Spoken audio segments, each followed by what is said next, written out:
Câmara Online começa agora para falar sobre a 29ª sessão da Câmara Municipal de São Caetano. Hoje, com 5 itens em questão, vamos abordar o processo apresentado pela Prefeitura sobre a LDO de 2016. O projeto de lei da Prefeitura sobre as diretrizes para a elaboração do Orçamento Municipal de 2016 foi aprovado em primeira discussão. Lei de diretriz orçamentária, na verdade, ela é uma pré-definição do orçamento do município. Então ela já veio pré-definida, ou seja, onde vamos aplicar, na verdade, as verbas de receita.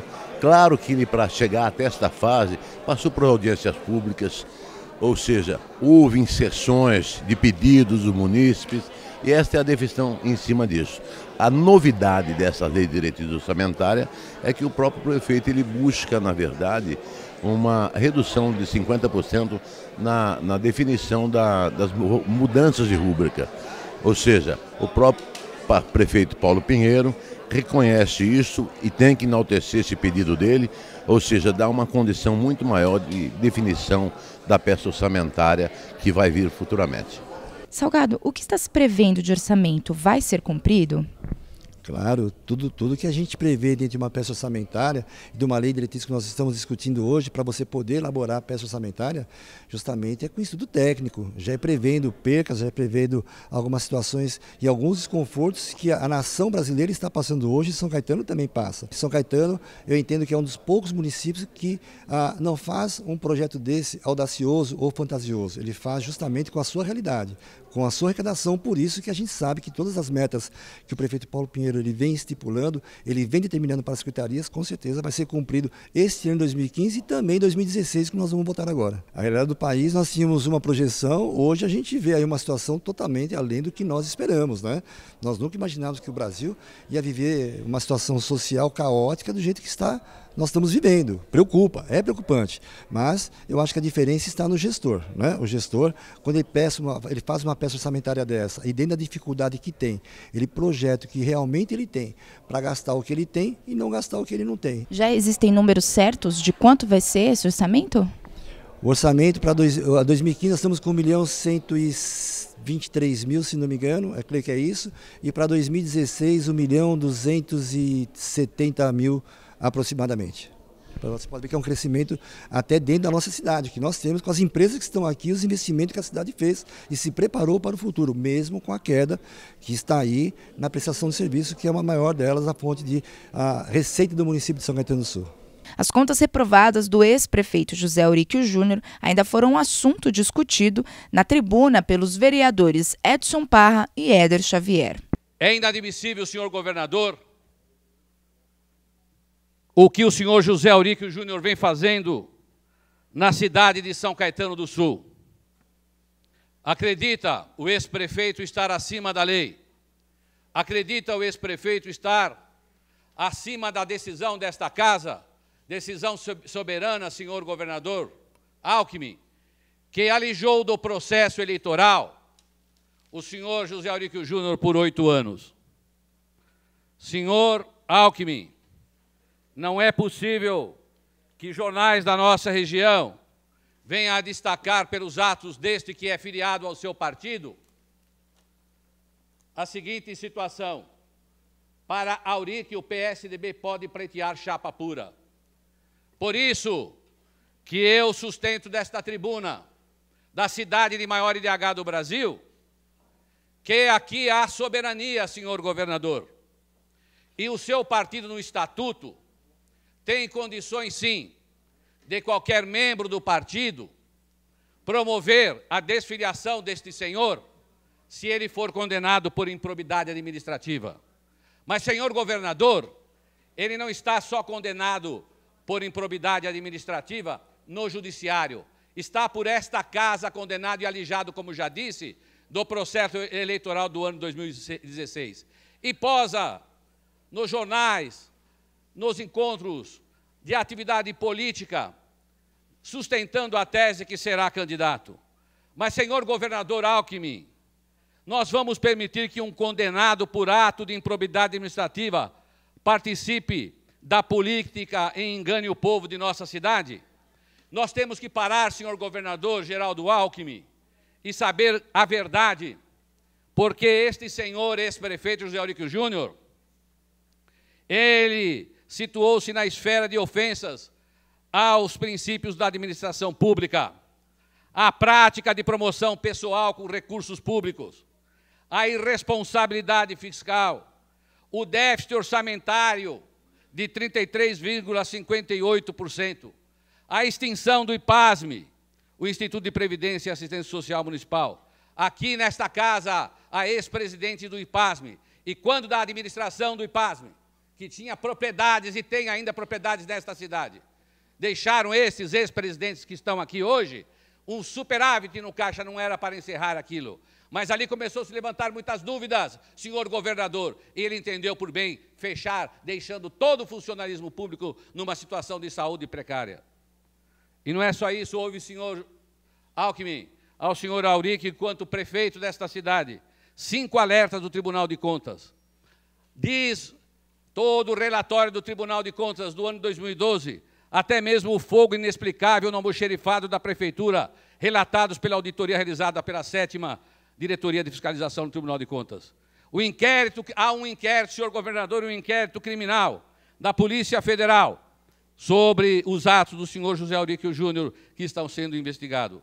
O tempo é exíguo, não posso, por o regimento, dar continuidade a tudo aquilo que eu gostaria de denunciar nesta casa.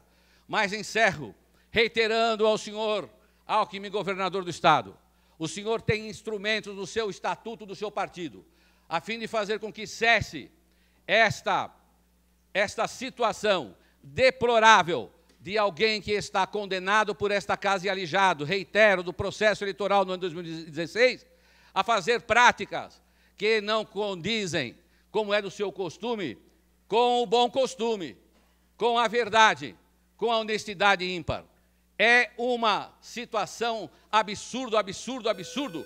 A continuidade, para concluir, senhor presidente, a continuidade dos trabalhos políticos que este senhor vem fazendo na cidade de São Caetano do Sul. E em relação à fala do vereador Éder, que me antecedeu, ele fala que nós condenamos o ex-prefeito. Nós não condenamos.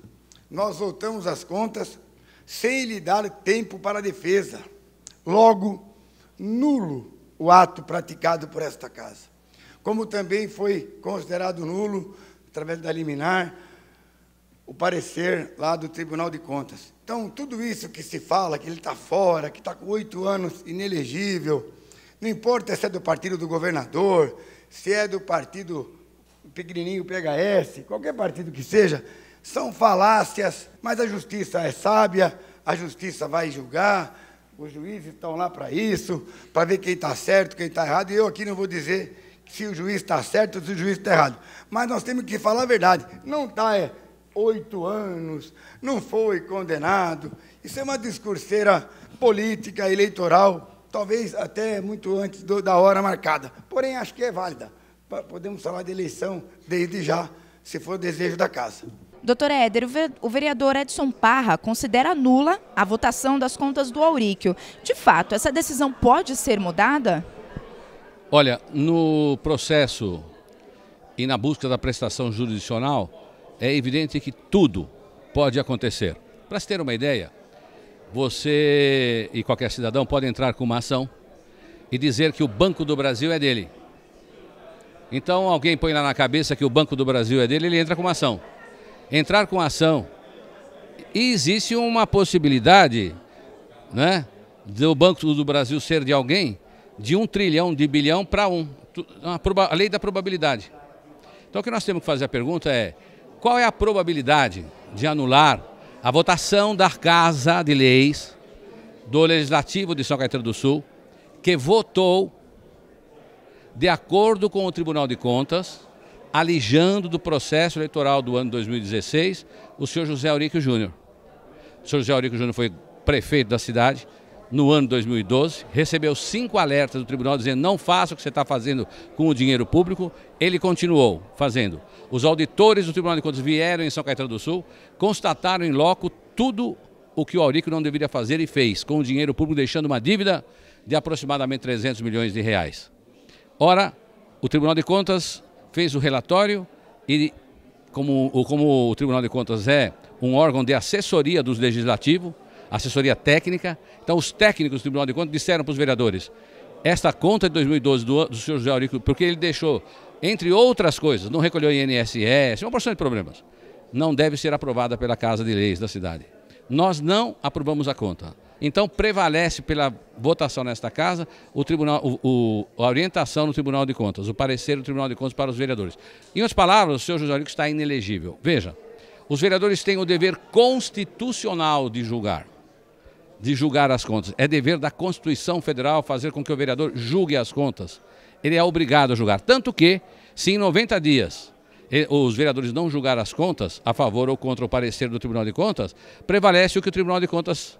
Então veja a preocupação que o legislador e que a Constituição tem para que seja definitivamente analisadas as contas. E foi o que aconteceu em São Caetano. Então eu vejo muito, muito difícil em que haja a fala do Parra, dizendo que é nulo.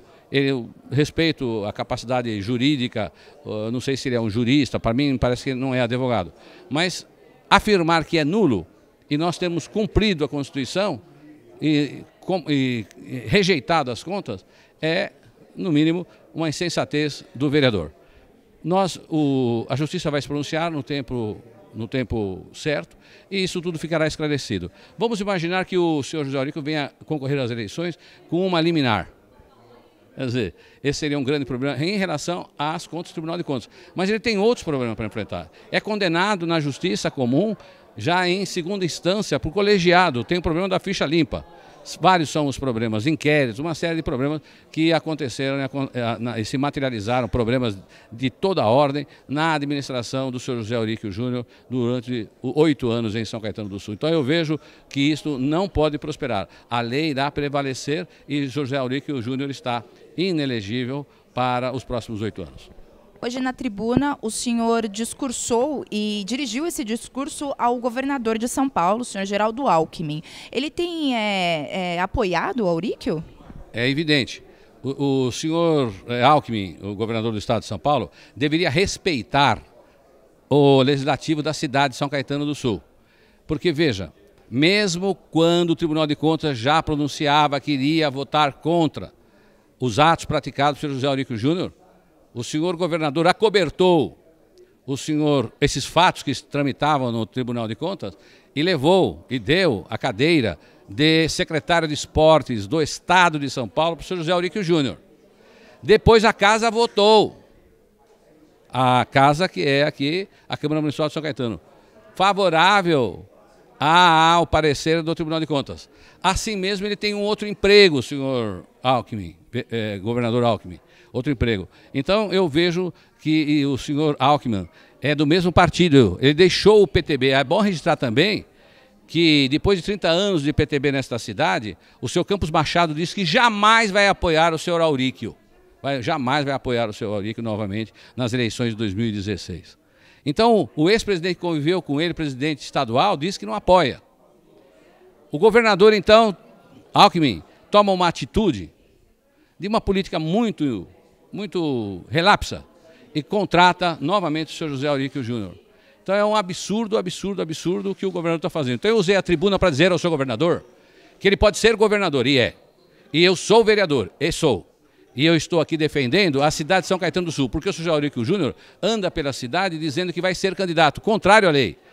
Senhor Alckmin, governador, vamos ter bom senso. A economia já nos faz sofrer. Por que sofrer também do ponto de vista político, senhor Alckmin? O senhor tem que tomar alguma posição em relação ao senhor José Auríquio Júnior, deixando de acobertá-lo, dando emprego para esse cidadão. Os moradores do bairro Prosperidade compareceram à sessão para cobrar da casa um posicionamento sobre os problemas que eles têm enfrentado por causa da quantidade de galpões industriais que existe na região. Também quero cumprimentar aqui meus amigos e moradores do bairro Prosperidade, que há um bom tempo brigamos bastante, trabalhamos muito com um projeto de lei pedindo a alteração da lei de zoneamento naquele bairro para zona residencial, tendo em vista um único objetivo: qualidade de vida. A nossa qualidade de vida que muito mais importante do que, como dizem aí, a queda de arrecadação, que não ficou provado para a gente. Não é fácil a alteração, a gente está provando isso há algum tempo, moradores. Mas não vamos desistir. Vocês têm os fatos nas mãos e as provas. Podem falar em queda de arrecadação, mas ficou mais do que provado que, com o nosso projeto, não haverá perda de arrecadação. Não vai expulsar nenhuma empresa ou comércio daquele bairro. Simplesmente, do jeito que está, fica. Qualquer imóvel que já teve até uma destinação comercial industrial poderá, ad eternum, voltar a ter essa atividade. Esse foi o nosso projeto. Em diversas reuniões que eu participei em vocês colaboraram com a confecção desse projeto. E esse projeto nas mãos do Executivo, sendo analisado há mais de um ano, eu espero que saia do papel e venha para nós logo aqui para ser votado e aprovado. Eu já queria, vereador Éder, perguntar para o meu vereador, colega Fábio Soares, em que mundo você está vivendo. Porque não, você não está em São Caetano, com certeza, porque você falar que não houve queda da arrecadação, você deve estar num mundo diferente do nosso aqui. Agora, senhor presidente, o vereador Sidão, do sindicato, acabou de falar aqui desse plenário uma situação grave que nós estamos vivendo e convivendo à mercê de mais de 1.400 trabalhadores perderam seus postos de serviço na nossa cidade. Isso é porque a arrecadação está em alta. O vereador Fábio Soares vem aqui, ó, e eu quero parabenizar aqui o pessoal daqui do Conselho do Bairro da Prosperidade, vem falar que há mais de um ano mandou um expediente para o prefeito municipal onde vai mudar a lei de isolamento. O senhor não pode mentir para esse povo. O senhor tem que falar a verdade para eles. A luta que eles estão tendo, nós estamos tendo há mais de 40 anos naquele bairro. O senhor falar que o Poder Executivo vai mandar para esta casa, que vai mudar uma lei de zoneamento, para falar para o povo que eles querem ouvir, é mentira da sua parte. O senhor não pode falar mentira. O senhor convive com o Executivo, o senhor sabe a queda de arrecadação que está tendo. Nenhum prefeito no mundo vai mudar uma lei de zoneamento para que abaixe o incentivo. Ninguém está falando de mudar a empresa, ninguém está falando de continuar com a empresa. Eu sei que os moradores não querem o mal de quem está estabelecido, mas o senhor não pode falar mentira para esse povo. Da mesma maneira que o senhor não sabe aonde que houve a queda de arrecadação. O senhor está em outro mundo. O senhor deve estar em Marte. Lá descobriram água salgada. Lá tem água. O senhor deve estar lá em Marte. O senhor deve estar vendo a SPTV lá. Lá tem água. Descobriram. Agora, ninguém prometeu coisa nenhuma. Nós não prometemos. Ninguém prometeu que vai mudar a lei de zoneamento para poder tornar um bairro residencial no bairro da Vila Prosperidade. O senhor tem que nascer de novo para respeitar a Vila Prosperidade e não falar mentira para esse povo. O senhor nunca conheceu o bairro da Prosperidade como nós conhecemos. O senhor não pode falar mentira. O senhor tem que falar a verdade nesse plenário. Está aqui. Não, o senhor ouviu coisa errada e de quem não de direito devia ouvir.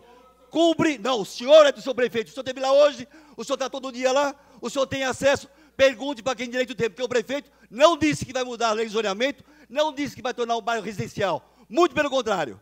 E o senhor sabe disso. Então, não minta para a sociedade. Há 2 anos, mais ou menos, eu fui convidado até pelo prefeito para estar adiante de uma reunião com os moradores do bairro Prosperidade.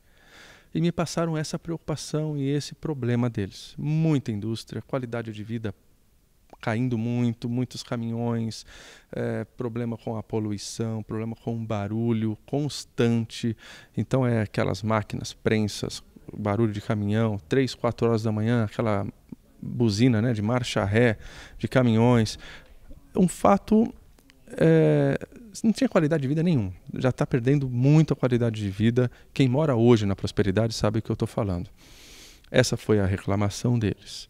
E o pedido, por fim, foi de transformar de Z8, a zona de industrial, para Z4, para residencial.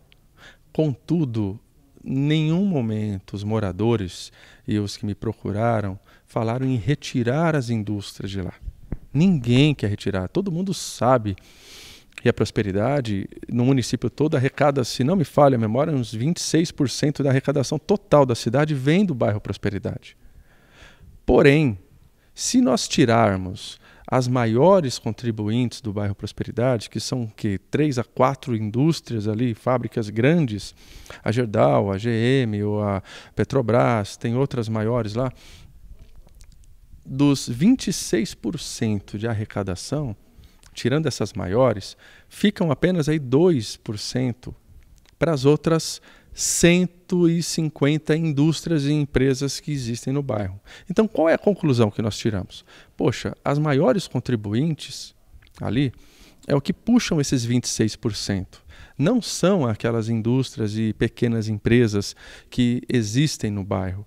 Para se ter um aumento de 1%, a gente calculou isso, 1% na arrecadação da Prosperidade, teria que construir naquele bairro mais 100 indústrias. Com 22 ruas, aproximadamente, aquele bairro tem, é impossível. Então, é 160 indústrias quase 3, 4 por rua. Ficou impossível de se viver nesse bairro. Então, o apelo que os moradores fazem, e eu abracei essa causa, fiz o projeto de lei, a pedido do prefeito, inclusive, ele pediu para estar atendendo essa população no que eles quisessem, e eu apresentei para ele esse projeto. Inclusive, esse projeto ia abranger a cidade toda também. Em que sentido? Eu estava até contando agora um exemplo, no caso de um buffet. Há 30 anos de buffet, 20 a 30 anos de buffet aqui na cidade. O rapaz vendeu o buffet para outra pessoa, essa pessoa registrando em seu nome viu que era proibido ali a manutenção do buffet, daquela atividade, por conta da mudança da lei de zoneamento. Então, essa lei de autoria minha, com a ajuda dos moradores do bairro Prosperidade, iria beneficiar a cidade toda nesse quesito. Então, aquele imóvel que tivesse uma predestinação, mesmo que difusa, diferente da que estampa a lei de zoneamento, ela poderia, sim, com base nessa predestinação, continuar a sua atividade. Então, se foi buffet um dia, ela pode voltar a ser buffet, mesmo que a lei de zoneamento não fale assim, né? E não, é claro, interfira em leis e legislações federais e estaduais, como, por exemplo, de um bar na frente de escola. Se fechar, não pode virar bar de novo, porque interfere. Hoje existem muitos bares em frente de escolas, mas por conta do direito adquirido. Um dia, transferindo aí a propriedade, a titularidade, com certeza esse bar não pode mais ser aberto. E é a nossa luta, essa nossa briga hoje aqui na Câmara, saudável, né? Foi muito boa. Mas o objetivo é esse. Eu quero conseguir essa alteração de lei de zoneamento para esse povo que eu conheço. Aprendi a gostar muito desse bairro Prosperidade, que me acolheu há mais de 10 anos. Tenho vários amigos que moram e vivem naquele bairro gostoso, com clima de interior. E o que está matando esse bairro são os caminhões, o fluxo de caminhões, pessoas nem tanto, mas os caminhões e os bate-estacas, as indústrias, o barulho. Está ficando insuportável o convívio com essas empresas, e se aumentar mais, aí não vai ter mais bairro. É isso que eu não quero, perder esse bairro. Ele já era residencial quando veio de Santo André. Transformaram ele em industrial depois. Então, eu acredito que já deu o que tinha que dar ao bairro, nessa questão de construir indústrias naquele local. Teríamos que agora ou ir para outro local, o prefeito achar outros locais, Matarazzo, tanto lugar abandonado, aí desapropria logo, sabe? Vamos criar um polo industrial, vamos fazer alguma coisa, mas não mexer com quem mora, quem paga seu imposto, que nasceu aqui no bairro. É isso que eu defendo, é o ser humano que está ali e quer viver em paz, só isso. Aqui é o bairro Prosperidade, olha, aqui moravam ucranianos, russos, poloneses, foram todos embora porque é uma porcaria. O bairro Prosperidade agora é só isso daqui, olha, a maior parte é só lixão, porque os galpões não rendem um tostão de imposto, estão todos... Foi um dos que teve galpão na Prosperidade. E trabalhou muito para que o pessoal vendesse os terrenos para fazer galpão. Fazia os galpões de... Você está vendo aqui, ó? Isso aqui ninguém desmente. Olha o que sobrou do bairro Prosperidade. Se você puder filmar, olha. O que sobrou do bairro Prosperidade é só isso daqui. Em cada galpão que foi feito, moravam 15, 20 pessoas nos terrenos. Iam na padaria e compravam 30 pãozinhos por dia. Não vende mais pãozinho na padaria. Na farmácia não vende mais remédio, no mercado não vende mais comida. E assim, o galpão não compra nada. E não paga imposto nenhum, só imposto predial, que não rende nada. Quer dizer, para a Vila Prosperidade foi um desastre. Câmara Online fica por aqui e acompanhe mais fatos e notícias políticas nas próximas edições.